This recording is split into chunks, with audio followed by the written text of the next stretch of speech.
Welcome back. We are live tonight at the Missouri State Pen, joined by Gary Kremer, the Executive Director of the State Historical Society of Missouri. You just see one of the cells there in housing unit number 4. This building built in 1868. There is nothing surviving on this campus all the way back to 1836, but it was built in 36.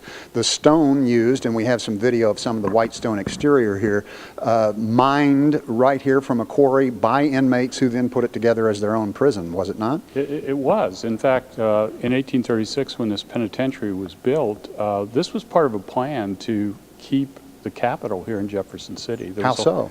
There was a lot of thought. Some people said all the criminals are in St. Louis, let's build it there. And really, the reality of it was that that's where the population was. And so many legislators wanted to put the penitentiary in St. Louis.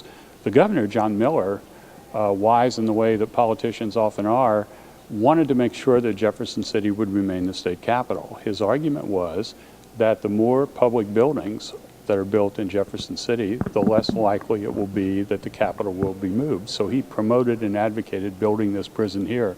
And it worked. It worked.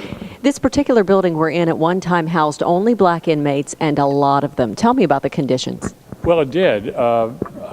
Integration, of course, came generally in society slowly in the 1950s, but this facility was not integrated until the 1970s, and that was under the threat of a court order.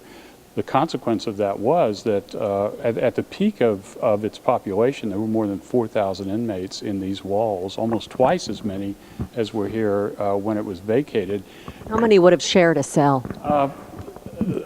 There are some records that suggest that what you would think of as two-man cells were occupied by 6 and 7 men because African Americans, black men, could not be integrated into the general population. That would explain a lot of what happened here over the years, including the riot of 1954, which I hope we have a moment to talk about when you come back with us at 6 o'clock. Sure. Thank you very much, Gary Kremer with the State Historical Society.